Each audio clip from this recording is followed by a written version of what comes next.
Support for Elwood City Limits is brought to you by Facebook, Facebook.com/Elwood City Limits, Twitter, @ECL Podcast, Tumblr, ElwoodCityLimits.tumblr.com, and Gmail. ElwoodCityLimits@gmail.com. And from listeners like you. Thank you. And my free time. Got to get that in there.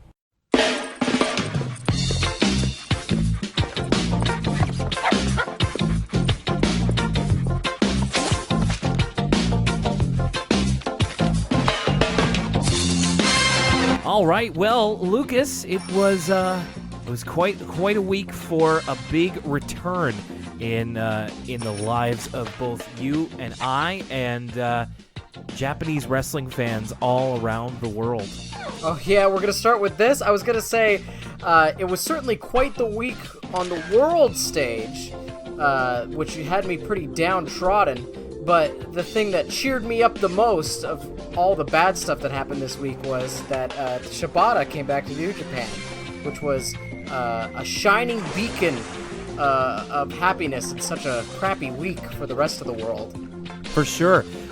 Ladies and gentlemen, here on Elwood City Limits, if you'll allow us to get a little bit geeky for a second, Lucas and I, a big fan of Japanese professional wrestling, New Japan Pro Wrestling, and one of our favorite wrestlers who was thought to have been injured, perhaps for good, came back to the ring this week, and we were very happy to receive him, Katsuyori Shibata. And Lucas, I think you're probably even more excited than I was. Well, yeah, for sure. I mean, he's got a style that I've always really liked. I'm a big MMA fan, and he kind of brings that realism to professional wrestling.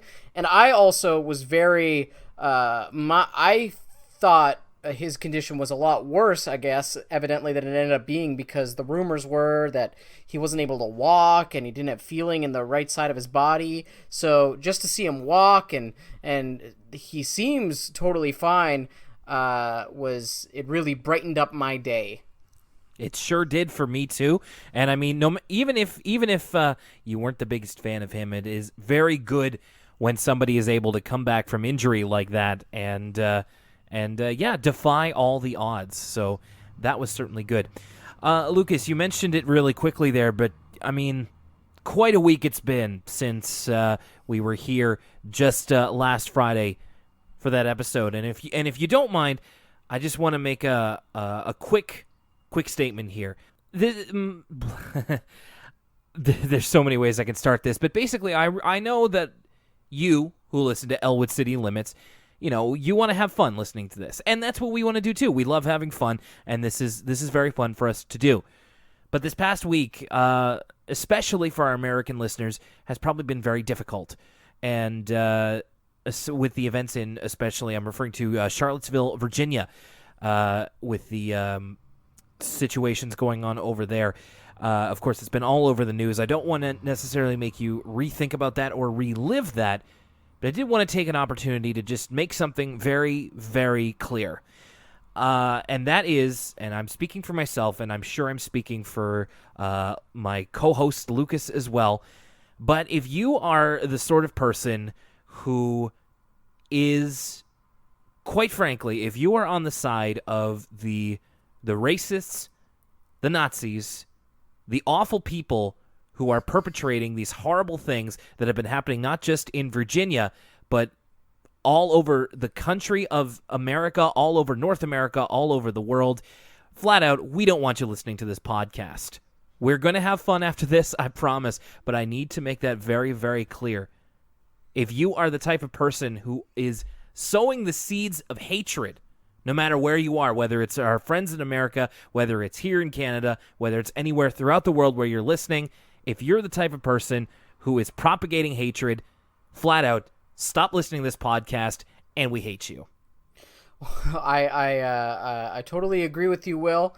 And I'll also say that if you use the podcast as an escape of sorts, or prefer to think of more positive things, don't feel ashamed of that, and we'll move on. But it was good to get that out of the way off the top, because I think it needed to be said.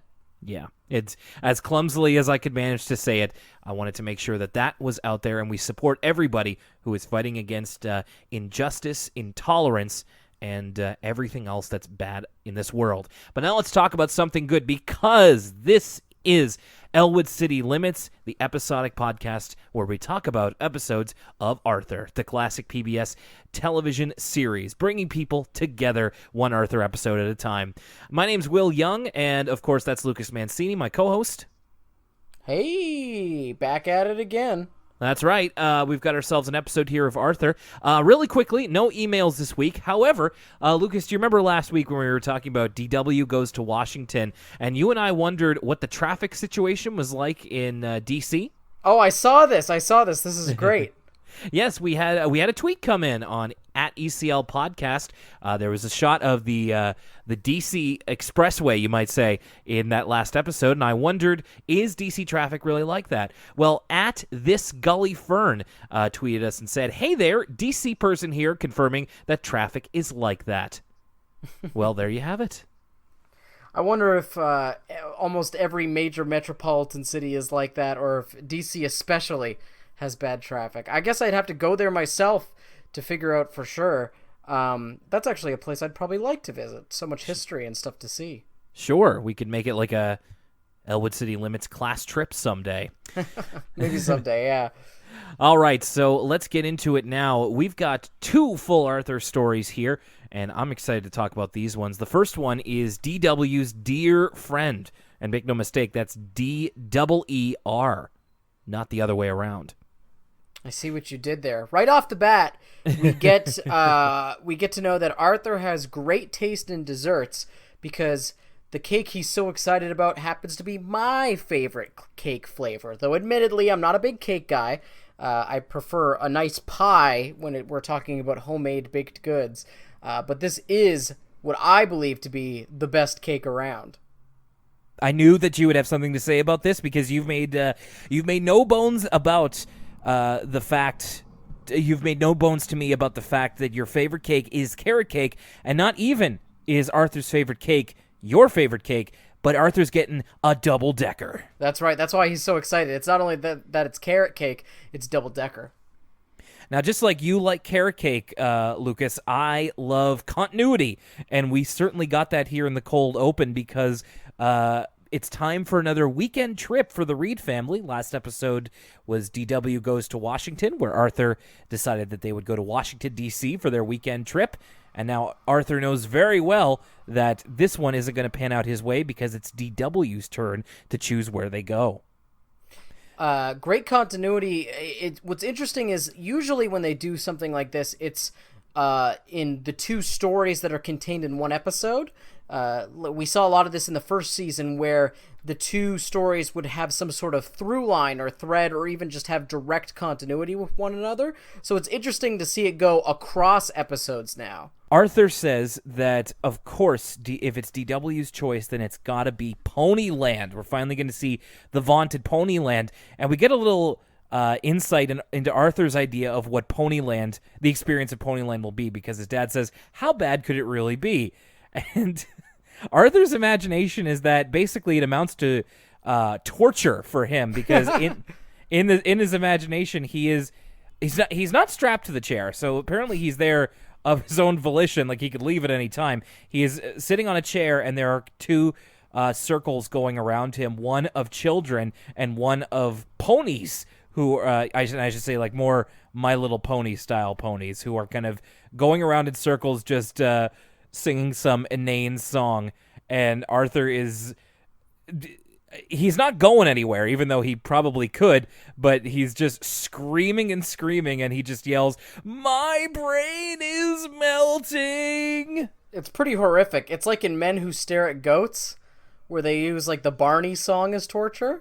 That's what I was thinking, is that it reminds me of all of those times when you would have, somebody in their hidey hole somewhere, and they just put the speakers in, and they're blasting like Wannabe by Spice Girls or Backstreet Boys really loud, and except for Arthur, that is the Ponyland song, or this, whatever this is. It's not really any kind of a song.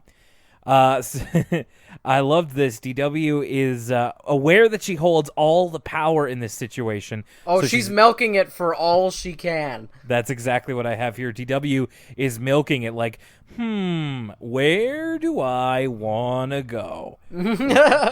Wherever I pick, we all have to go. Mommy, Daddy, Kate, and Arthur. And she even continues that from the cold open into the actual episode. And instead, swerve of all swerves, DW decides she wants to go camping. Well, before she actually decides where she wants to go, we get this great cliffhanger before the episode starts. And it's sort of Arthur's face, like, aghast. Yeah. And which would be, it's a very meme-worthy face. Like, it's almost Scream or, like, Kevin from Home Alone, where his mouth's wide open. And then we get to hear that camping's the actual answer. Yeah, don't worry. Look out for that screen cap coming up this week on our socials. But yeah, DW wants to go camping. Camping in the great outdoors. And when asked why, she says, I don't know. I just want to go camping. And her parents are all for that, and Arthur much prefers that to Ponyland. It cuts to Mom and Dad who are kind of washing the dishes, and I really love this part. Whenever they talk about, like, the validity of TV as an educational tool, they always get really meta with it. Like, this is something I never picked up on as a kid. Like, whenever Arthur comments on the influence of TV on young minds, I guess it's because I was a young mind at the time, but as an adult, these jokes are so meta. And not just like TV, but specifically educational TV, which we've seen in a couple of episodes even this season. So Mom and Dad are talking about how they're so proud that DW decided to go camping. And Dad specifically says it proves that by limiting her TV time to educational content, she's learning to think for herself and not just parroting what the TV says. So they are both outside of the living room where Arthur and DW are watching, presumably educational TV. And DW, she has this great line, Arthur, isn't it time to experience the wonders of the great outdoors? And as Mom and Dad are kind of congratulating each other, they hear that same thing. It's time to experience the wonders of the great outdoors here on the Great Outdoors channel. And it turns out that DW, even through watching educational content, has been parroting a commercial that she's been seeing for visiting a national park, going camping, and because she wants to see all of the wild animals in their natural habitat.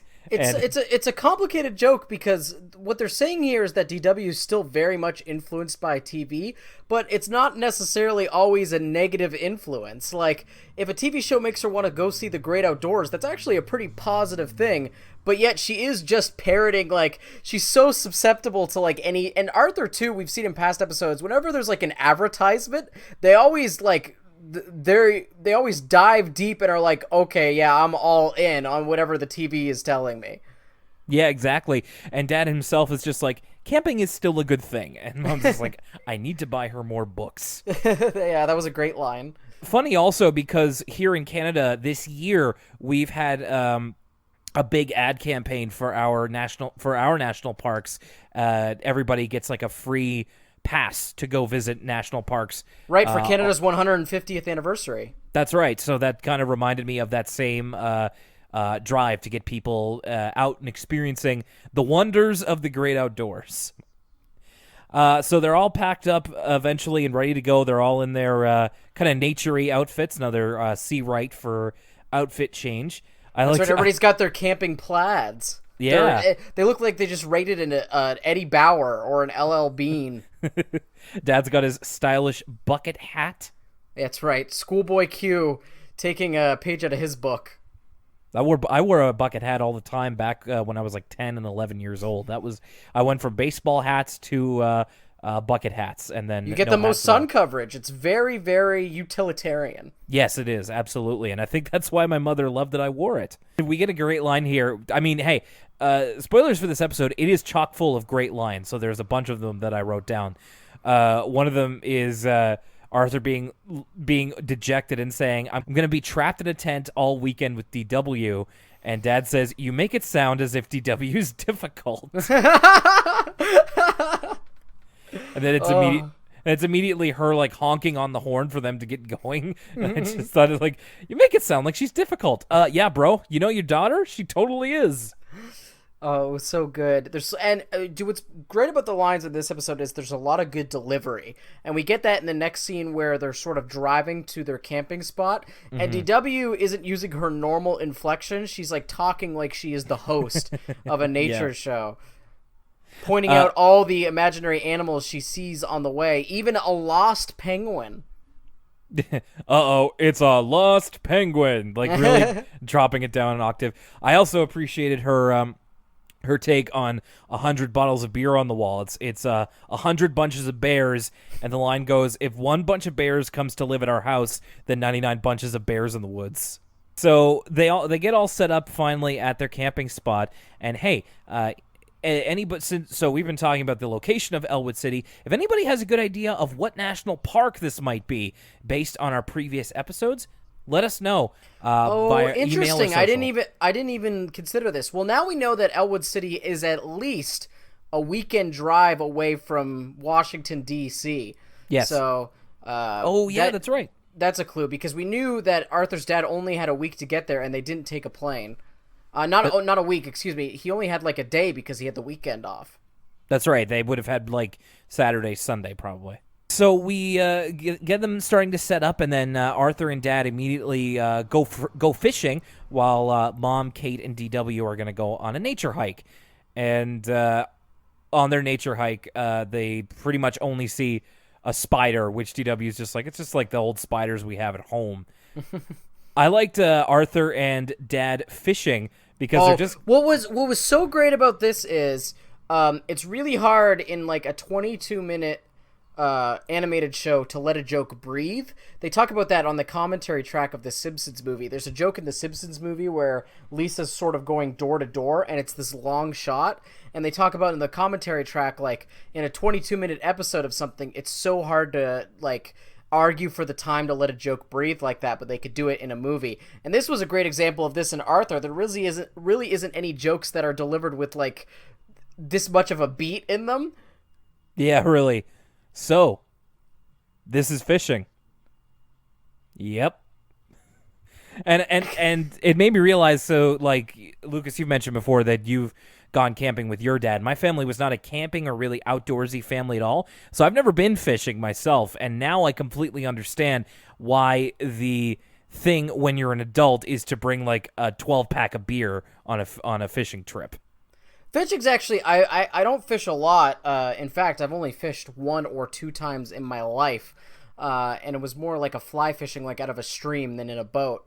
But it's pretty fun. Like, if you just like relax, it's essentially like you're having a conversation with someone you like in nature, and it's just another supplementary thing. I would compare it to like, this is kind of a weird example, but you know when people play Destiny and they're like, oh, Destiny's kind of boring, you're just doing the same thing over and over again, but it's fun to be in voice chat with my friends.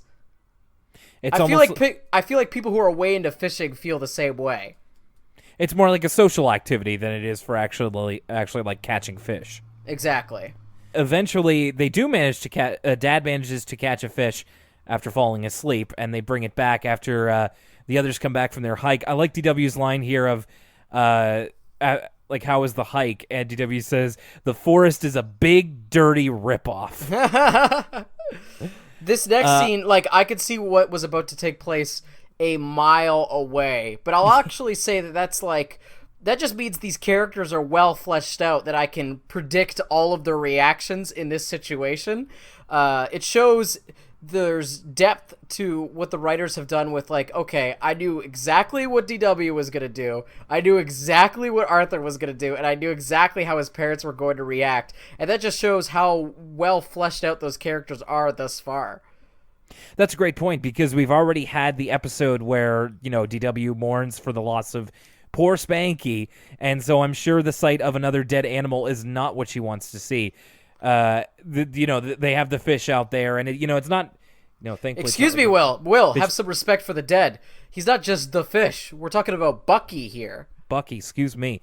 Bucky is out there, and they're getting ready to cook him, and DW takes a look at him and just starts crying and says, "Poor little fish," and then Mom and Dad look at each other like, "Uh-oh." The perils of having a child who is an animal lover. or perhaps an animal herself. So they give Bucky a dignified funeral. DW with another great line here. You were dead, so you never met me. You would have liked me. Hey, as far as eulogies go, it's not the worst I've heard. Certainly not. And thankfully, they brought food so that they weren't completely dependent on Bucky to fill their stomachs. Although, DW doesn't like fish, so I wonder what she was going to be eating anyway. That's a good point. And then they kind of, there's a shot of them outside the tent, a shot of the tent outside at night, and it's DW asking, what if I never meet any wild animals that Arthur and Daddy haven't already killed? I loved that line. That was one of my favorite lines of the episode. And Dad's just like, DW, go to sleep. Speaking of this tent, this is a big tent.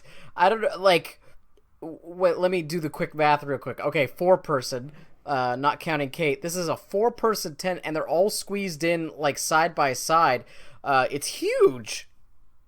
Yeah, no, you're right. It is pretty big. It's almost seems like the size of the tents they had at Camp Horsewater. Oh, yeah. So that next morning, DW wakes up before everybody and sees a shadow of a deer outside of their tent, and she kind of spooks him by loudly saying, hi, and then runs away.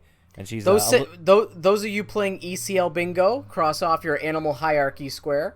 Oh boy, I mean, we could really get into it, and we're gonna have to we're gonna have to dance around it at some point, people. So just get ready, keep those bingo cards out, and hey, keep that drinking to a minimum. I'll say this about the animal hierarchy. I was reading an article the other day about Walt. You know how showrunners will sort of have like a Bible of what you are and are not allowed to do with the certain characters. Like, Yep. for instance, Pokemon aren't ever allowed to be seen eating other Pokemon. They always eat Pokemon food. Right.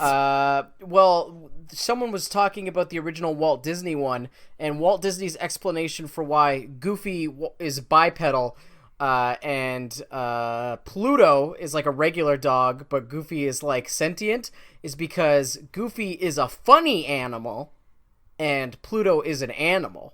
All right. Well, I'm sure it makes sense to them. They're millionaires, so So what do I know? DW, under that logic, DW is a funny animal.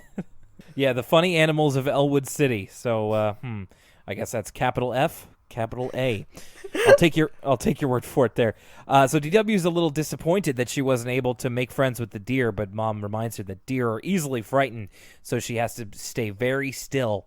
So for the ensuing day after this, DW says no to a canoe trip and just proceeds to sit as still as she can for pretty much the entire day. And we get like a montage of things going on behind her as she is sitting still. And I kind of thought it was funny how DW staying quiet and still for a whole day leads to what seems to be a pretty great day for the rest of her family. Well, even Arthur says, he's like, if all I had to do was tell Arthur a deer was in the woods at our house and she would be quiet all day, I would have, or something around those lines. Yeah, and yeah, no, it really gets her quite reverent of the deer. She does eventually see it again, or I should say, like, she has kind of her imagination of what her expectations for what she wants to happen with the deer. She wants to meet it. She wants to become friends with it. In this little aside here in her imagination, the deer ends up introducing her to Rudolph, who lives in the same woods that she's in. Yeah, DW not quite versed in the difference between deer, elk, reindeer, She also gazelles. Yeah. News. There you go. Can't forget about everybody forgets about the news. And it also, I guess, learns how to fly. So by her logic, this deer is also a reindeer, which also makes him one of Santa's reindeer. So she learns how to fly from that. It's at some point she sees the deer again. I believe it's before everybody wakes up again, like the next morning, and she is getting ready to go feed him some Crunch cereal, and Dad has to put a stop to that really quick because, of course, as you and I know, deer doesn't like people food. It's his habitat, and you need to be respectful of what This he episode eats. kind of grinds to a halt right here, and we just get a quick animal safety instructional speech from DW's dad.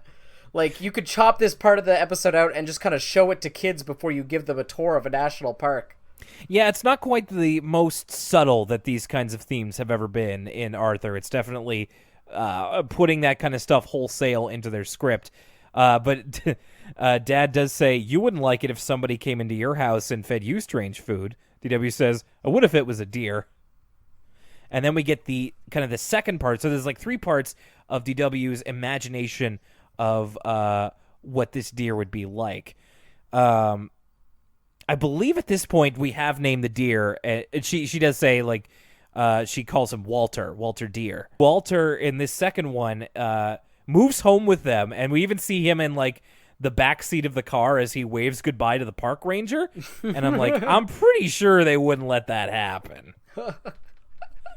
But I mean, there's if that's the thing you took issue with, it wasn't the deer like waving and like willingly get into a car back seat. It was like, these park rangers don't seem to be doing a very good job. Well, they don't, but not very diligent. But I mean, hey, fair enough. We're really going to be bending the rules here of what non-funny animals can and can't do. Exactly. So back at home, DW and Walter are best friends. Walter sleeps in the same room as DW. They're like taking baths together. They're watching the same TV shows. They're even part of like a ballet recital together where DW does this amazing one-armed like military press lift of this enormous deer over her head. Yeah, I wonder if he went up easy or if he was Have you sandbagged her? Exactly.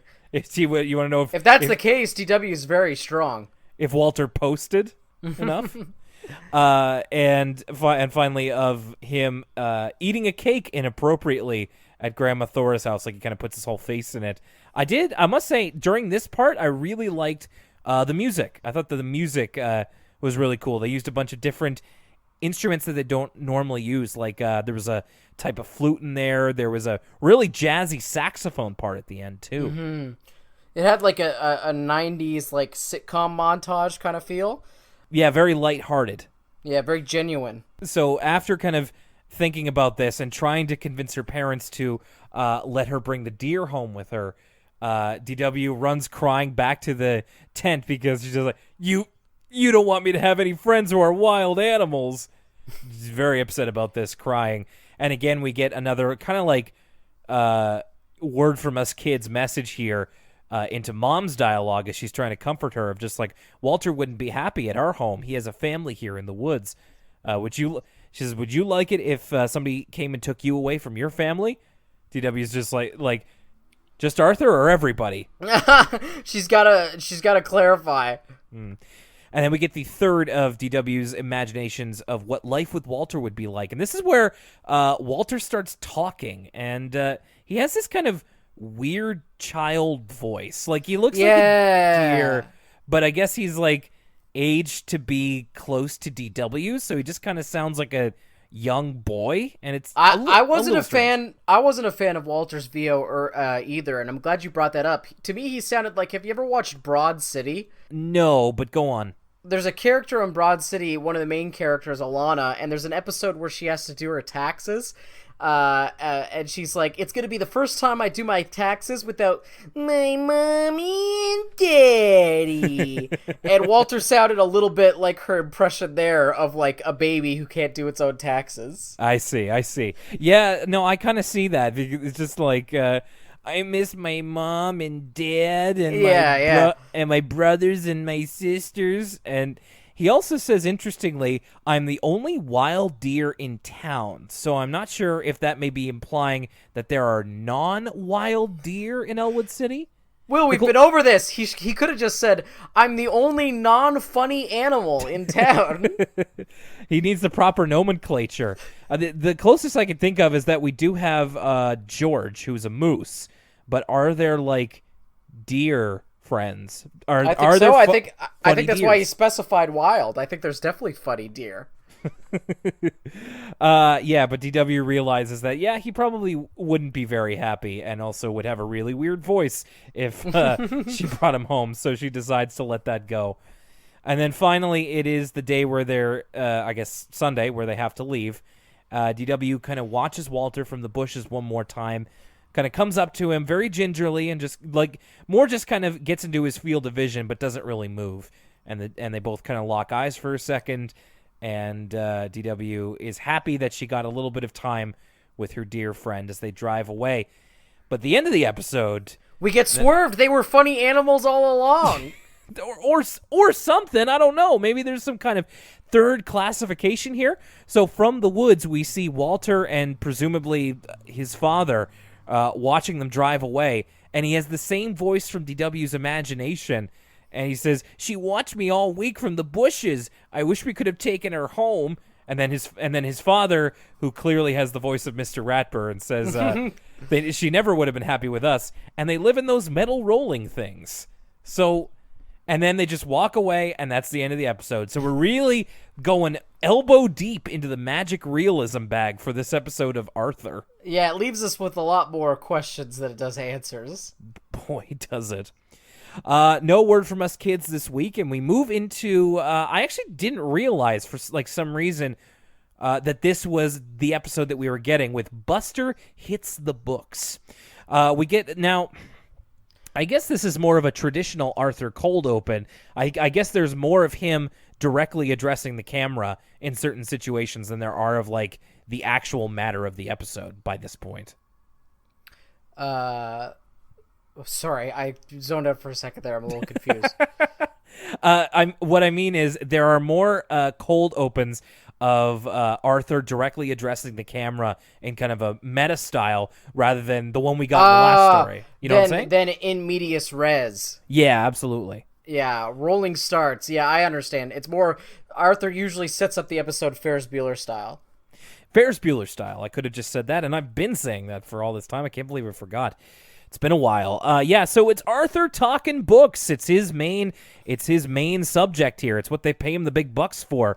And read is in his name. And I must say, taking a page out of the book of Gumby. He's doing it like he's entering the books. You ever watch a Gumby short and he's like going into the books? Gumby and Pokey. I was very, very young at the time, so I don't really remember anything about it besides like the titular characters. But I'll take your word for it. I'll use. Have we talked about Wishbone before? It's kind of like Wishbone. Sure. I say Gumby because he's physically entering the books, but in a way it is kind of like Arthur contemporary Wishbone in that he is. In fact, maybe that'll be something we'll talk about in about 8 months or so. We'll have to wait and see. I haven't thought of Wishbone in a long time. Anyway, Arthur going through all these different types of books and how there's picture books, chapter books. There's all kinds of books about this and that. He finally finds one about the ocean, and a huge wave of water hits him. And it turns out Buster is in that book with his weird swim cap and all, and he's kind of snorkeling. Buster enters the cold open. He asks Arthur what he's talking about, and Arthur says, "I'm telling everybody about books." Buster says, "Books? Who cares about books?" Oh my gosh. I was laughing so hard. I could not believe it. I'm laughing just thinking about Arthur's look of shock and dismay, and Buster nonchalantly says, "Who cares about books?" Oh, it was incredible. I wrote down that Arthur has a minor existential crisis. He looks like he aged 10 years in that one sentence that Buster said. Anyway, he looks like he just lost a Yu-Gi-Oh duel. Buster's gonna send him to the Shadow Realm. Exactly. Arthur ends up backing into one of the big books, and they just kind of end up dominoing. And the end of the cold open is all of these characters spilling out from all of these books just because of this one accident, and Arthur's horror and shock that Buster doesn't care about books. What a great opening. It's pretty. Some openings are like DW's Dear Friend, where it's just kind of a slice of the episode, but this is kind of a high concept way to set up the whole situation, and it's great. Yeah. I also wanted to point out this is the first time I've ever watched an episode with someone else. Usually I watch these episodes by myself, and so it was interesting. I watched this episode with my girlfriend. She's most certainly not an Arthur fan, so it was fun to see her perspective on the characters, and I'll chime in with what she thought of some of them. Yeah, I'd love to know what your girlfriend thought. Okay, so the episode itself starts in Mr. Ratburn's class as they have a particularly difficult math problem on the board as they are just about to get out of class. And eventually, Mr. Ratburn picks Buster, who, of course, has no idea what's going on. Right, he's got a great line. He goes, "Am I the only one whose brain hurts?" Yeah, and Buster manages to do what I'm going to say is the math equivalent of a Steph Curry no-look three-pointer. He just says 0, and he pulls the right answer out of his butt. It's great. I appreciate that reference. I also like that after he pulls that out, Buster goes, "I thought I was gonna die." Yeah, he's really serious about it. So the big thing here, the through line, is that they have a book report that's due the next day, and a couple of the kids are talking about what they're going to be doing it on. This got me thinking. I miss doing book reports. I actually, like, of all the homework assignments, that was one of the ones that I really should have appreciated more at the time because I really missed doing it. Yeah? Yeah, for sure. Like, I just, this podcast is essentially an audio book report on Arthur. Like, I always like dissecting things and kind of thinking about, like, media in that academic sort of way. That's how I enjoy movies. And so book reports are the one chance you get to do that kind of within a structure unless you're doing it as your job. So I kind of miss doing that. I mean, I guess I never really had much of a relationship with book reports, which is weird because I read all the time as a kid. But, yeah, I mean, I wouldn't say that I missed them necessarily, but they were. But I also didn't think about the fact that an episodic podcast kind of is an audio book report. So, ladies and gentlemen, hand in your grades at the end of this episode, and we'll expect to have your book reports on our desks by Monday. So yeah, Arthur's saying that he can't decide between the two best books that he's read. Brain's doing, I wish I had written down the book that it's some manner of science book or some such. At this point, my girlfriend said she kind of rolled her eyes at the Brain. She was like, he needs to chill out. And Fern is doing a mystery book called The Case of the Creaky Shadow. Buster is not too worried about this book report. He says in fact, he says they're no sweat. I want to take this moment and kind of note something here. I wanted to see if you noticed it too. Did you find Buster's voice was kind of weird in this episode? No, actually, I didn't notice that at all. I noticed this actually since I saw the episode for the first time when I was a kid. There's something strange about the way that Buster sounds, and I think it's hard. Do you remember what episode number this is? I'm gonna IMDb it right now. Okay. Well, I can use the internet in front of me. I think it's episode 9 or 10 of season 2. It's hard to explain, especially if you don't hear it like I do. But it sounds like his voice has either been recorded in a different space, like the audio quality is different, or I thought that maybe it could be that Buster's voice actor was maybe sick or under the weather for this recording session, and I just kind of chalked it up to that. It just sounds like strange enough, and I'm not sure whether to attribute that to the voice itself or to the equipment used in that particular recording session. This IMDb page is not as helpful as I thought it was going to be. I kind of didn't think so. But it's noticeable to me. He's kind of less over the top than Buster usually is, especially when. And he's a lot more down to earth, I guess, which I could see that happening if maybe the voice actor didn't have the was sick, or was kind of their voice was ailing and maybe they couldn't go on to a 9 or to a 10 as they usually like to. Anyway, just something I noticed. Let me know if you did too. I just didn't notice that at all. Yeah, that's interesting. And of course, it's just years of watching Arthur, and especially doing these close readings of them that we've been doing for the podcast. So we get a montage here of Arthur, Fern, and Brain diligently doing their book reports at night, really trying to get it done. And it's also interspersed with Buster watching what seems to be a horror movie marathon on TV with various different snacks. At this point, my girlfriend expressed that she would be most like Buster in this situation. Buster is definitely the kid that you would want to be. Supremely confident about his workload and then just goofing off with food and horror movies. So I I really related to Buster there. Myself. I also liked this montages done in like the 24 style, where we get this like 4-way split screen, and then Buster is in one of the corners. That's right. That's a good point. I wish I had video editing skills so I could do that myself. So you could be like, doot doot doot. Exactly. So the next day, Arthur's very tired because he had to get up extra early to finish his book report. And Buster has his already. It even has like a snazzy cover that he looks like he did himself on a book called Pa Kanong, a creature with the big face. Did I talk about how I did this in real life on the podcast before?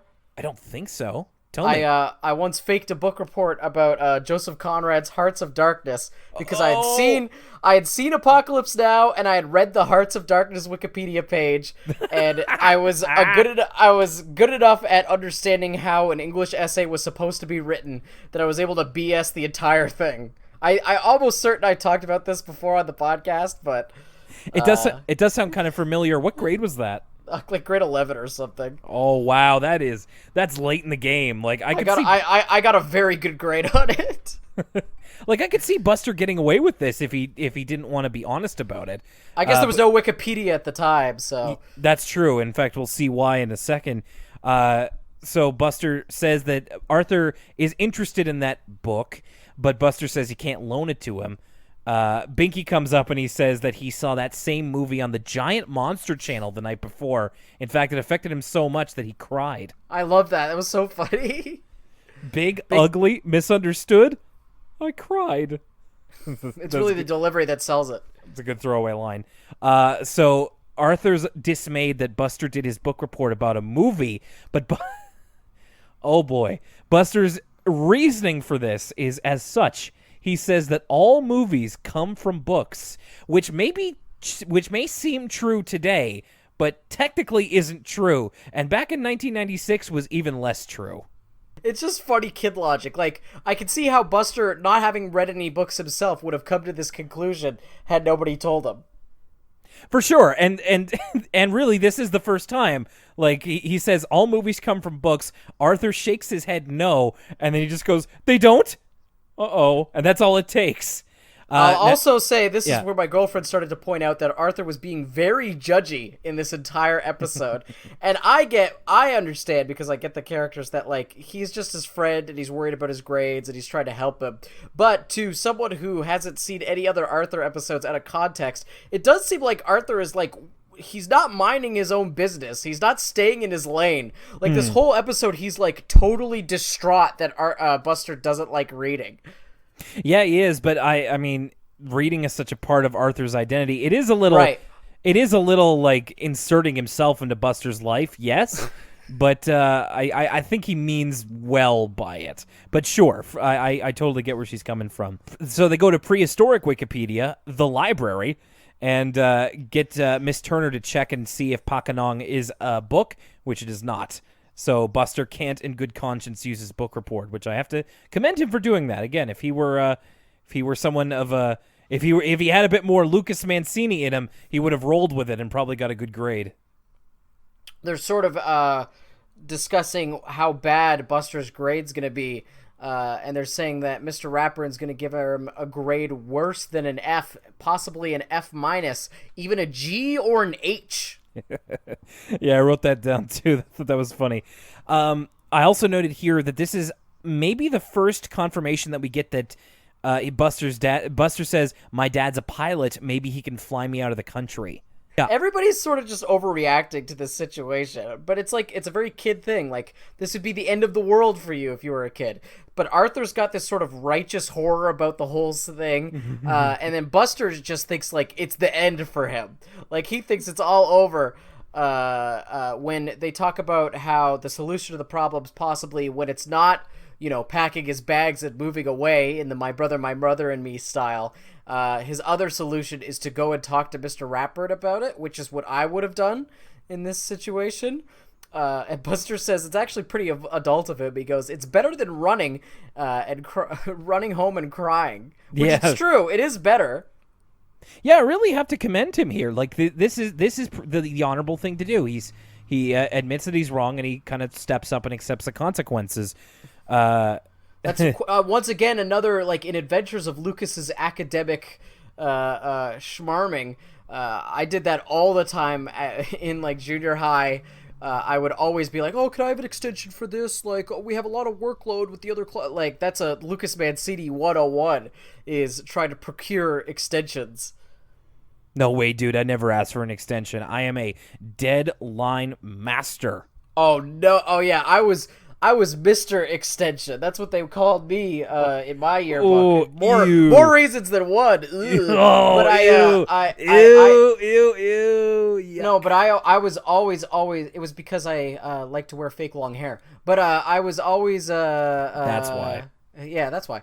I always like wanted more time just because I was Mr. Last Minute. That's what they called you that too, eh? Yeah, I had a lot of nicknames in high school. Yeah, a lot of popular guy. Ugh, a lot of nicknames. I don't know if I'd want to stick with me after high school or during. Then Buster faces the music and Arthur comes in. He does so before class. And Buster says, Ratburn said that if he can do a proper book report by Friday, then he won't get penalized. And this is the first time when I was a kid that I heard the word penalized. So I looked it up afterwards. Very reasonable of Mr. Ratburn. I think he did the right thing in this situation. He saw it as an opportunity, as a teachable moment, and gave Buster the extension. Absolutely. They're in the lunchroom next because Buster looked dejected, even though Arthur's like, that's great, you get an extension. And Buster finally comes clean with something that seems like a little bit of a retcon. Speaking of continuity, I was going to mention this as well. Buster says, I have a confession to make. I've never read a whole book in my entire life, to the shock of everybody around the table. People are like spitting food out. I think it's Brain who does a spit take, or someone does a spit take. Yeah, Brain does. Arthur doesn't even want to believe it. He goes, "That's not true." Yeah, he immediately just goes, "Sure you did," and then Buster denies it, and then Arthur's like, "Yes, you did." And because his example is the Scare Your Pants Off Club books. And to which Buster cops, I watched the TV show. Oh. Which I wonder in Arthur was the Scare Your Pants Off Club show filmed in Canada, much like Goosebumps and Are You Afraid of the Dark were both filmed in Canada as well. Had to have been. But yeah, I feel like I didn't think too much into this, but I'm pretty sure that there's a couple of examples in the first season beyond the Scare Your Pants Off Club books of like Buster reading a book. Oh yeah, this is a total retcon, big time. But at least they didn't just ignore it. They tried to address it a little bit. Yeah. So they're trying to figure out ways that they're trying to suggest books that he can read or types of books that he can read for his first ever book. No one suggested the good book, the Bible. No, they didn't. No, as a matter of fact. For your first book, why not read the most popular book on Earth? I guess maybe that would be the Quran. I don't actually have a running tally, but either of the two, pick one. Francine suggests Ponies Go to Paris, which was her first book. The Brain suggests I think it was like a book on molecules. The molecular structure of something. Yeah, changed his life. So finally, what the heck was what was the first book that Arthur gave him to read? Oh, it was the new Scare Your Pants Off book. Yeah, it was the Jumping Peanut. Yeah, The Curse of the Jumping Peanut. So Arthur gives that to Buster to read, and then they see him the next day. He and Arthur and Francine kind of take this upon themselves to get him to read something, and Buster says that he only made it to page 2. So they try a different one after that. I believe, is this Sam and the Sandwich Factory? This is Sam and the Sandwich Factory. And the reason it sticks out so much in my mind is the unique art style they give this, and pretty much all the other like book parodies we see in this episode. Yeah, the animators, again, getting to flex their muscle a little bit, and it makes sense in the context of the story, and getting to kind of see Buster's reading process and see into these books in the world of Arthur. So Sam and the Sandwich Factory, if you can't tell, is a direct parody of Charlie and the Chocolate Factory. Buster imagines himself in the role of Sam, who is the role of Charlie. as they go through the sandwich factory. And so the animation style is a bit more like it's kind of inked in a different way, and it almost It's basically trying to look like those old Roald Dahl covers. Yeah, pretty much. And I think it does a really good job. It's very striking. The book, however, of Sam and the Sandwich Factory, unlike Charlie and the Chocolate Factory, seems kind of tragic. Like the scene that Buster's reading is that Sam bit into a golden sandwich instead of a golden ticket and broke off all his teeth, and he's won all the real sandwiches he can eat, but he can't chew them. And it just ends with Buster going, "Oh, I'm so hungry." Like he has like he can't talk through his teeth anymore. And it's just like, this book sounds really sad. Like, I don't know why you would want to read it. Well, some people like Darren Aronofsky movies. Some people like to read Sam and the Sandwich Factory. So unfortunately, they can't read that book because it made Buster too hungry, and they find him later at the Sugar Bowl eating an ice cream cone. The next book they try is The Jolly Jollisters, which is... So the other books that Buster's reading here have direct analogs in real life. This one, I'm really not sure. I assumed it was like just sort of like a Hardy Boys kind of parody of like, crime-solving family. Let me try and do an ancillary Google search, because you're right. It doesn't seem to be as direct of a parody as either Sam and the Sandwich Factory or the third book. Well, it just seemed kind of strange because, like, again, it's kind of animated in the same style, but they have such a weird way of speaking. It's like, I don't know. They're just, "This is a mystery that we must solve. Yes, bud, we must." So the two... See, that says Hardy Boys to me, but wait. Okay. We just didn't have the cultural... we didn't have the knowledge of this apparently very popular series, The Happy Hollisters, a series of books about a family who loves to solve mysteries. It was written by Andrew E. Sevenson between 1910 and 1975 under the pseudonym Jerry West. I've never heard of that before in my life. Young American middle-class family solving mysteries from their home on Pine Lake. 5 children, family of cats, and a dog named Burrow. List of titles. Here we go. There's The Happy Hollisters. The Happy Hollisters on a River Trip. The Happy Hollisters at Seagull Beach. Ooh, The Happy Hollisters in the Indian Treasure. Oh. Mystery Mountain. Snowflake Camp. Ooh, The Trading Post Mystery. Circus Island. The Secret Fort. Ooh, The Merry-Go-Round Mystery, kind of pulling it back from Secret Fort. Pony Hill Farm. The Old Clipper Ship. Lizard Cove. The Scarecrow Mystery. The Mystery of the Totem Faces. I'm sure that one holds up culturally extremely well. The Ice Carnival Mystery. Now they're just getting lazy. They already had a carnival mystery. They just added ice. The Mystery in Skyscaper City. The Little Mermaid. Mistletown. Cowboy Mystery. Haunted House Mystery. The Secret of the Lucky Coins. It's not even a mystery. Castle Rock Mystery. The Cuckoo Clock Mystery. Swiss Echo Mystery. There's about 33 of these. The Mystery of the Midnight Trolls. The Mystery of the Mexican Idol. What? Uh-oh. Do they meet Serena? Selena, excuse me. I messed that up. I'm sorry. Selena is what I meant to say. Did they meet Selena? The Mystery of the Golden Witch. The Whistle Pig. The Happy Hollisters and the Punch and Judy Mystery. Okay. I'm closing this Wikipedia article. Oh man, I gotta look that up. I had no idea that existed, but yeah, that's pretty blatant. The two guys. Now it makes sense. Their manner of speech was so specific, though, because they were obviously parroting the Happy Hollisters. Yeah, big time. My guesses were I thought it was either a parody of Little House on the Prairie or the Timber Toes from Highlights for Children magazine. It does have a very I assume these books are for a young audience because it has that sort of prose. Yeah, and because it is also a step down from Sam and the Sandwich Factory in terms of reading difficulty. Oh, anyway, I didn't notice that. They are in declining difficulty. Yeah, because they're just trying to get him through a book no matter what, so that he can do the book report. So unfortunately, he stops reading that one as well. And then the next step down is Arthur holding him a book called I Don't Want to Go to Africa Fazoom, which is undeniably Dr. Seuss.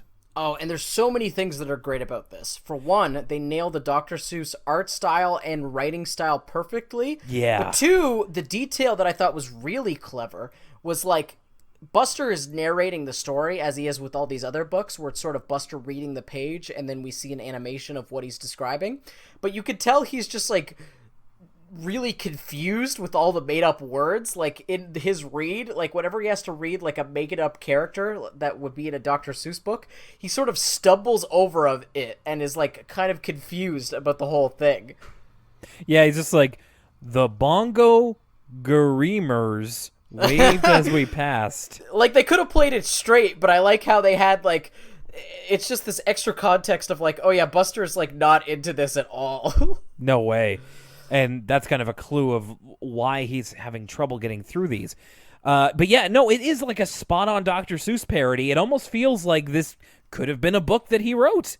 So instead of I have to say, I was actually pretty invested. I wanted to see how it was going to end. Just like the car says, they were getting to the good part. Yeah, I've always wanted to know why they didn't want to go to Africa for Zoom.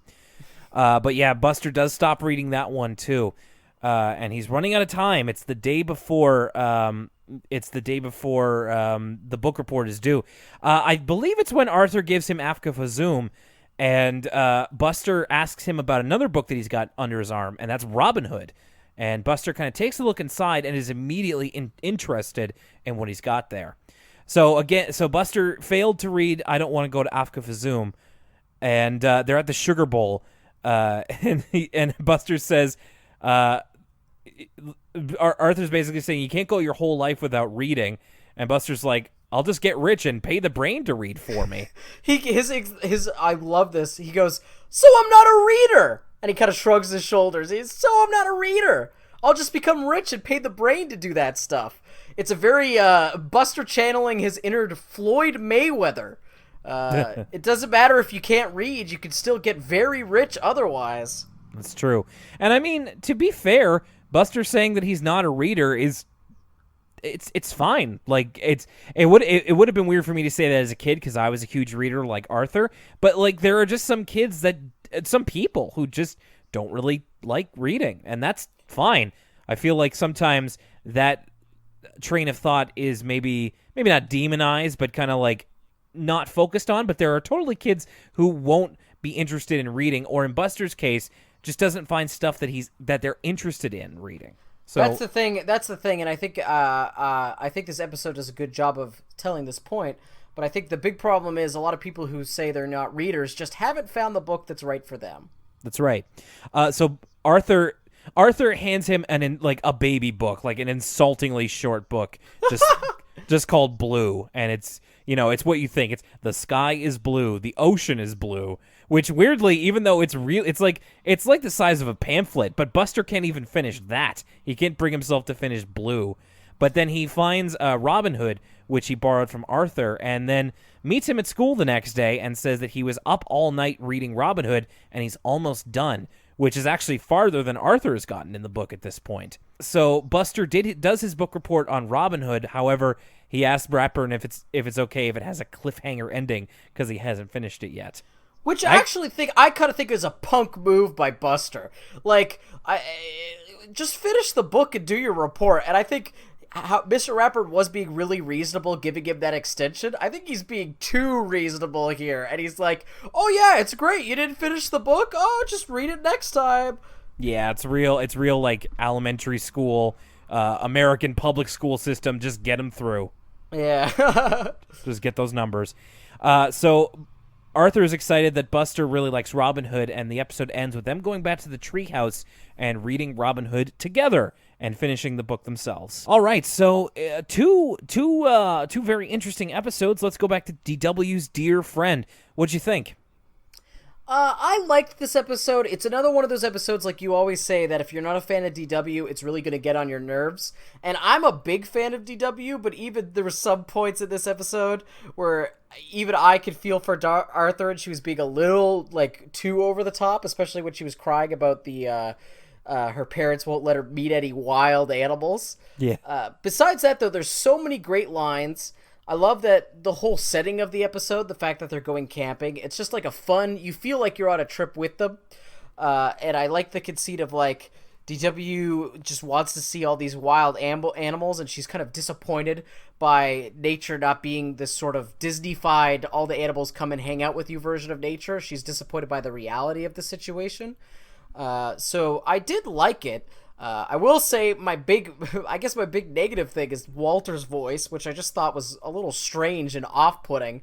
But besides that, I think it's a good episode. My other criticism of it, I think, is that sometimes it just kind of halts to teach you a lesson, which is kind of a clunky way to do that. It's usually something I pride Arthur on not doing, but that's just a little bit of a clunky writing in there. Besides that, some great lines. I liked the episode. I liked it too, and I think I'm a little bit more maybe forgiving of it. I actually thought that I liked the inclusion of, I guess, the moral of the story into the episode, but I think you make a very good point that it could have been weaved in there a little more subtly, or at least not so clunky as you said. It's kind of not something I considered until you said that, so I think that's a good point. I think that the writing at other times in this episode is very clever, and I am indicating the shot across the bow at educational TV once again, which I really like it when Arthur gets kind of subversive a little bit and kind of has that little bit of an attitude about where it is. So I thought that was cool. Some great lines in here. I thought it moved along really quick. Walter's voice is really weird. I wouldn't say it's the greatest or anything, but it's fun, and I enjoyed it. I would probably say the same about Buster Hits the Books. The more I kind of think about it, the more I'm glad that this episode... So when I was watching it and it came to the conclusion of like, well, Buster's just never found a book that he really liked. And for me, that's strange, because when I was Buster's age, there was hardly a book that I didn't like. And it was weird for me to think about, like, he's never found a book that he likes, like, ever in his life to this point.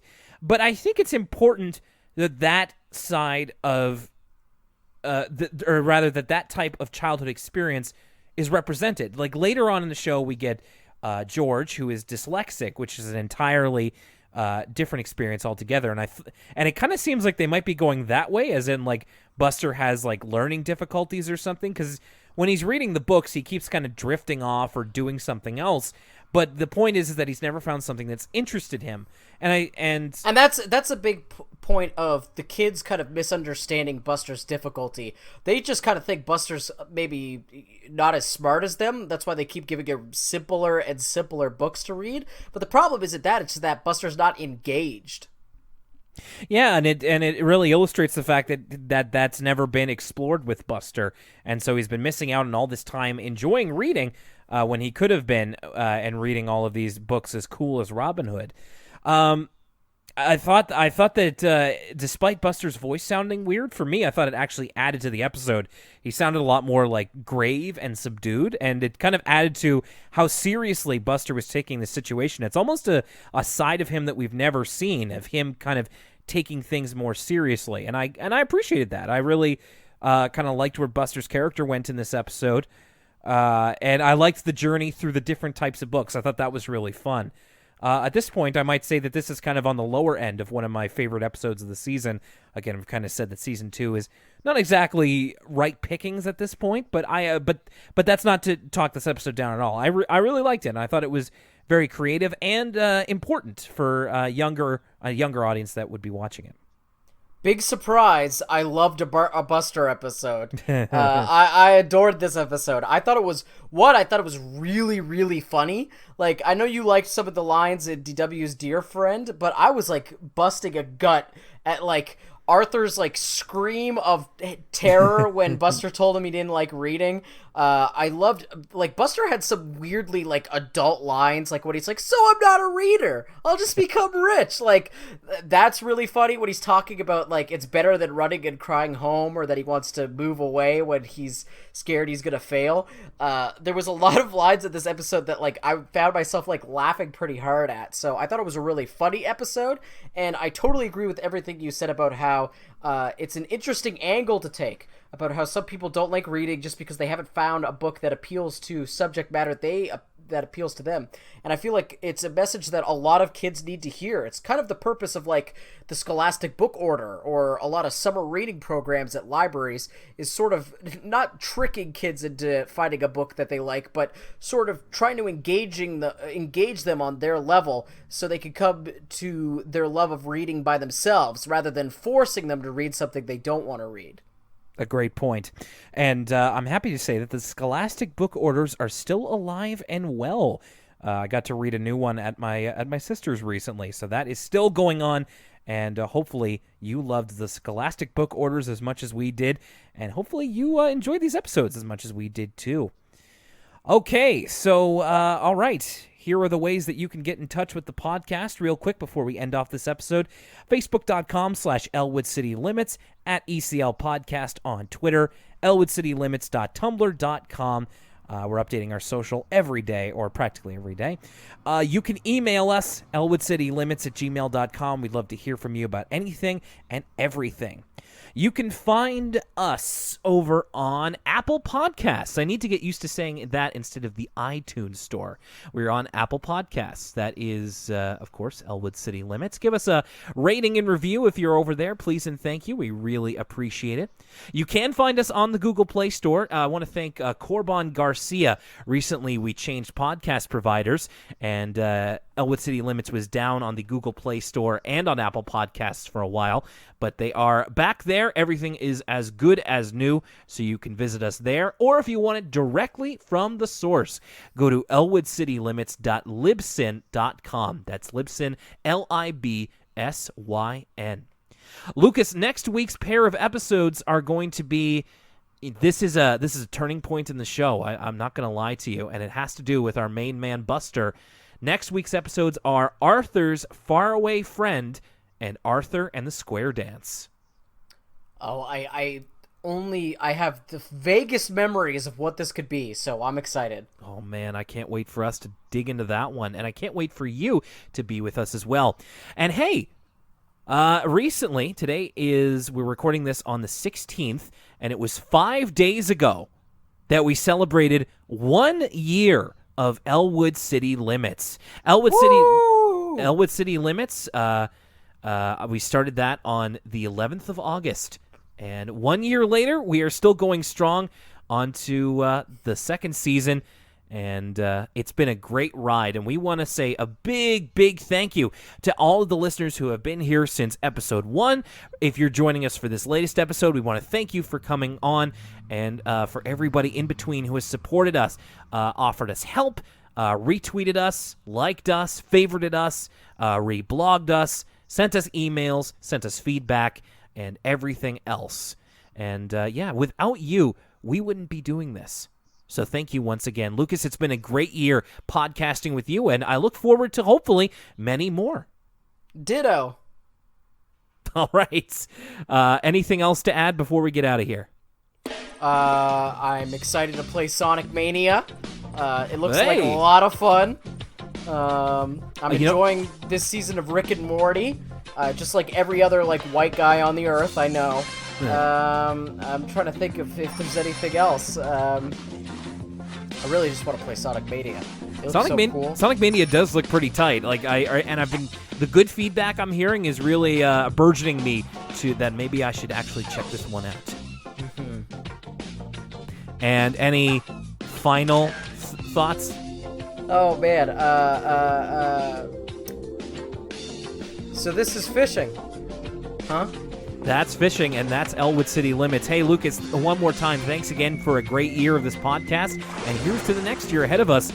We've got some big plans for you coming up, so stay tuned, keep it subscribed, keep it locked wherever you do that. For my co-host, Lucas Mancini, my name is Will Young, and that's it for another episode of Elwood City Limits. Catch you next time.